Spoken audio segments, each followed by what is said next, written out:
So I did anorexia nervosa, and anorexia nervosa is a morbid fear of gaining weight. And there's a prolonged loss of appetite due to this fear. There's two types, restricting type and binge eating or purging type. Restricting type, the person just restricts food. And then in the binge eating and purging type, they binge eat and then they force themselves to vomit or use laxative or other means to get the calories out of their body. And I asked my nurse, because I didn't know what the difference between bulimia or binge eating or any of that was, and the binge eating purging type of anorexia nervosa. And how she explained it was that the anorexic person is almost proud of their purging because they can control it, whereas a bulimic person can't control it as much. So that's kind of the difference between the two. Then the risk factors that go into it, there's biological, psychological, and environmental. Biological, we know that women are more prone to this. It's 1% of young women in the United States have anorexia nervosa, and mostly those ages are from 12 to 30. It's kind of crazy that it starts at 12. Then psychologically, they might have OCD or perfectionism or poor self-body image. And then in my opinion, and a lot of other people's that I've been reading, is environmental is a huge part of this, especially now with our culture of perfect bodies. That's what we want, that's what we strive for. And so these young women are growing up with that, and they see that and they want to reflect that. Also occupations such as modeling, ballet, wrestling, or gymnastics, or just being simply teased or bullied can lead someone to go to this extent. So the pathophysiology and signs and symptoms, I put them on the same slide because I thought they went together kind of nicely. So the patient has a significant weight loss and an obsession with food. So they could be talking about food in any way, whether it's very negatively, whether it's just like obsessing about it, when are we going to eat next, always asking that. They will start refusing the foods that they have enjoyed in the past, whether that's like a simple lollipop or a donut or something every now and then. And they won't eat socially because either they're embarrassed or they have a ritual before they eat. These patients can get metabolic alkalosis and dehydration. Their serum potassium and sodium may be low due to the low fluid intake and the low nutrition. The signs and symptoms, they have amenorrhea, headaches, irritability, constipation, syncope, loss of muscle mass, dry skin, and hair loss, and then their bone mass declines. And that can happen within the first 3 months of a severe client. And then there's complications of anorexia in the endocrine system. There's a delay of puberty and greater reduction for reproduction later in life.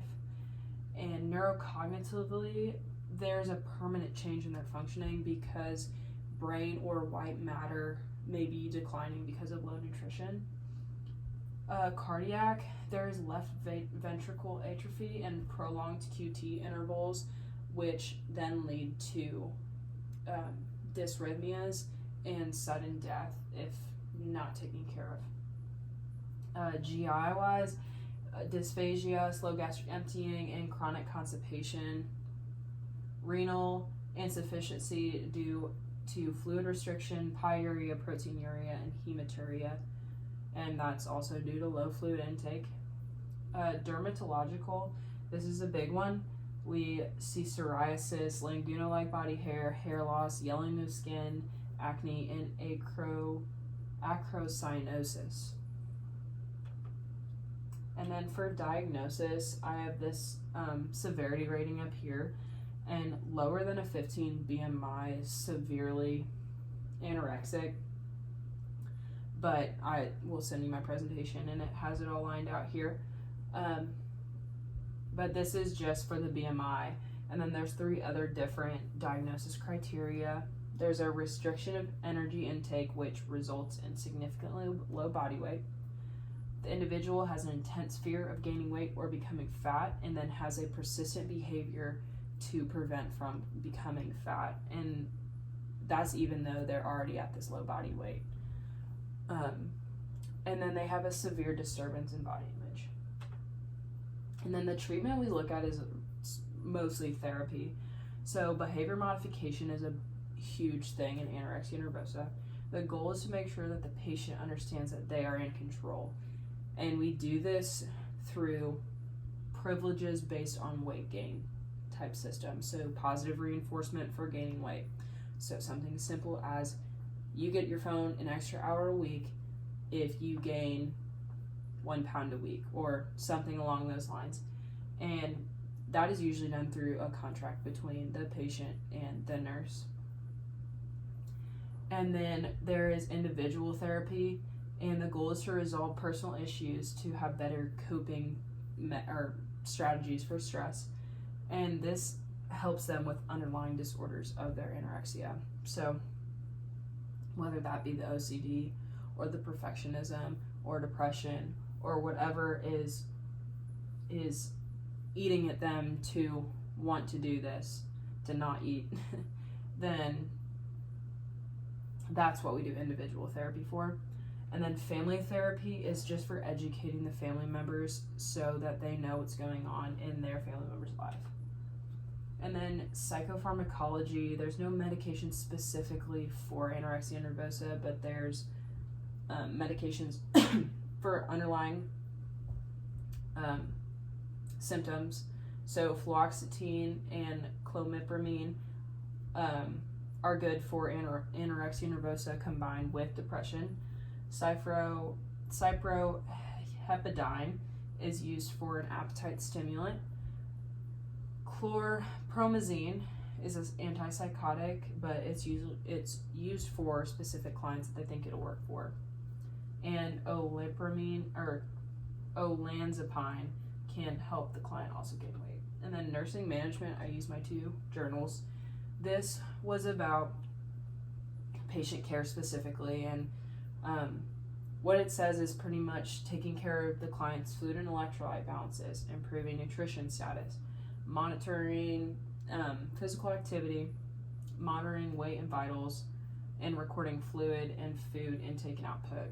And then goals for that client would be restoring the client to the healthy weight, treating the physical complications, providing education about nutrition and eating habits, treat associated psychiatric comorbidities, make sure there is support given to the family, and prevent relapses. And then I found the SCOFF questionnaire to see if there's a risk for an eating disorder of a new client. These are: do you make yourself feel sick because you feel uncomfortably full? Do you worry you have lost control over how much you eat? Have you lost more than 13 to 14 pounds in a 3-month period? Do you believe yourself to be fat when other people say you're too thin? And would you say that food dominates your life? And then important labs to include are CBC, comprehensive metabolic panel, kidney, liver, and thyroid function study, and bone density test. And the second journal was about the head-to-toe assessment on these patients. So if the patient is at or below 85% of their ideal body weight, asking the patient about their purging techniques if they state that they purge. Their hair is relatively normal unless severe stage of anorexia. There's cracked lips and dry mucous membranes, dental caries and enamel erosion, cuts in the mouth, increased production of saliva. And then you ask them if there's any blood in their emesis if they say that they purge, because that could be a GI problem. You assess their cardio system, and then initially for chest pain. And then for females, assessing the gynecological problems with menstrual irregularity, amenorrhea, and infertility.